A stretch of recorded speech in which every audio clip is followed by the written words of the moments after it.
Is there a letter by members of parliament from your party that has been written to the leader of the party in Gandla, former President Jacob Zuma, raising the issue of the chief whip and her supposed conduct?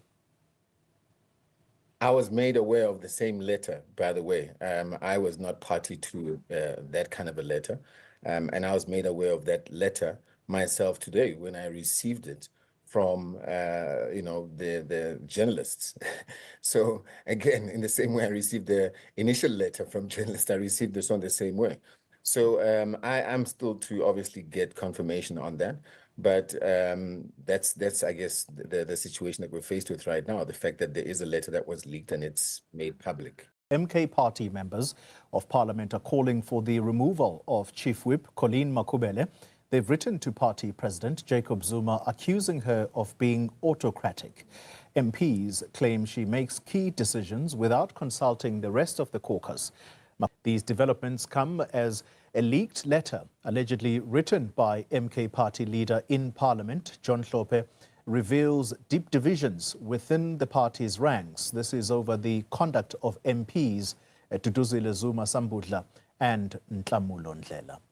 We have seen, and I've also came into contact with that letter via obviously social media as it was trending and circulating. Let me categorically state the following. I've had a conversation with the party leader, Dr. Hlophe, and party leader then said to me, in his response to say, Sompisi, he refers to me as Sompisi, my digital signature has been abused. And I pretty much left it at that. So the MK party's explosive entry into South African politics, they quickly became the third largest party in parliament. Just within months of launching, they were launched in December. And then in May, just next year, they were quickly the third biggest party. It's something nothing short of hysteric in itself. However, that rapid success, it has come at a cost of institutional maturity, with many of its new MPs, that are new to parliamentary environment. The party is now confronting challenges of internal discipline, coordination, and leadership cohesion. So what should have been a time of consolidation and strategic focus is instead marked by infighting, leaked letters, and leadership disputes. These are like classic signs of a struggling party, to maintain control under pressure. Can you imagine, just over a year right now, there are already two factions within MK. There is this first faction, which is called December 16, which is the likes of Duduzile Zuma and Ntlamulo Ndlela, and all those, original MK members that were there before MK was even formed in itself. And the other faction is that of these newcomers, Amafigizolo, who came from the EFF and other parties, the likes of Ubongani Baloyi, Colleen Makubele, Mzanile Manyi, all those members, they form the other faction. Instead of living together harmoniously together, those two factions, the problem that is there is that these newcomers were parachuted to leadership positions. And the original members that were there before these newcomers are left at the bottom. So to them, they are seeing like these guys are taking over the party. And that is the root cause of confusion and disputes that is there at MK party. You take, for example, the chief whip, Colleen Makubele. She is facing, internal dissent with some MK MPs accusing her of autocratic behavior and calling for her removal. These accusations surfacing barely weeks after Parliament, convened, signaling deep-rooted factionalism Compounding the issue, obviously, there's this leaked letter that was said to have been written by John Hlope. But we heard in Hlamulo Ndlela there saying that John Hlope actually told him that his signature was actually forged. But how far true is that? It's debatable whether it's actually true or not. We'll see with time going on.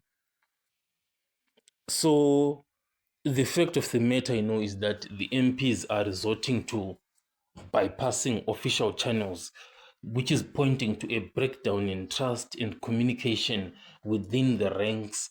But obviously, there is this other issue, that there are no official channels within MK Party. There is no even head office. The head office is there at Jacob Zuma's home in Nkandla.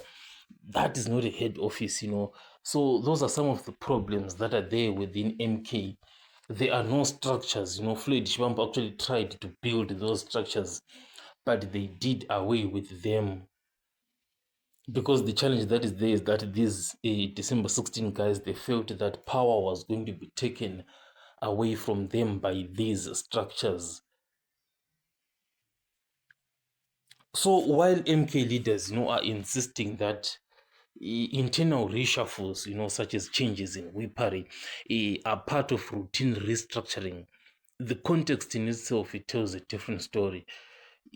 I remember, Jacob Zuma, when he spoke at this rally where he was bragging about firing something like 6 to 7 secretary generals, and he was saying that we don't care. He was sort of bragging, that we can fire you at any time.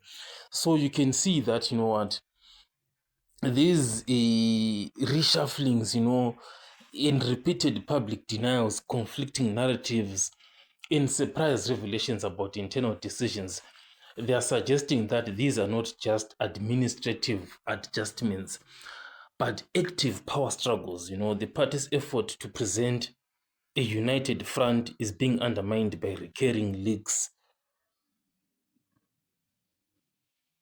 And as always, contradictory statements from high-ranking officials, which in turn is giving the public the impression of a party unraveling behind closed doors.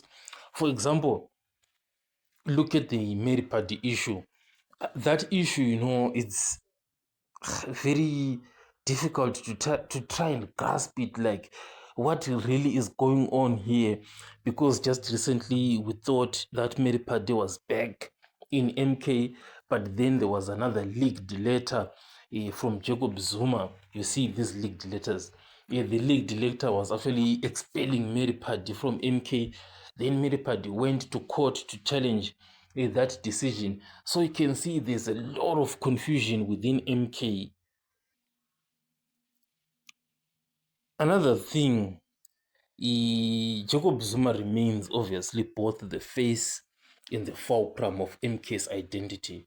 Yet his simultaneous, allegiance to the ANC and the MK is fueling, accusations of double standards and contributing to internal confusion, whilst other members, are questioned or disciplined for perceived disloyalty. Zuma is treated as an exception. So this inconsistent application of the party's constitution, it undermines its credibility, and obviously risks alienating newer members who feel they are operating under a different set of rules.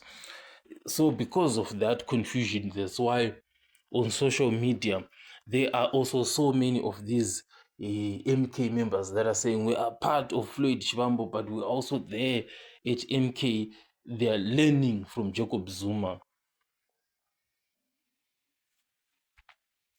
So MK is undoubtedly in a turbulent phase, very, very much turbulent phase, but whether it is imploding or simply undergoing growing pains, it remains to be seen. On one hand, the consistent internal drama, leadership challenges, and credibility issues are clear warning signs of potential collapse. On the other side, the party remains energetic, youthful, and ideologically driven with a vocal support base and powerful leader in Jacob Zuma. But the big question that MK has to answer right now is that if Jacob Zuma is to no longer be there or maybe steps down, will MK be able to sustain this?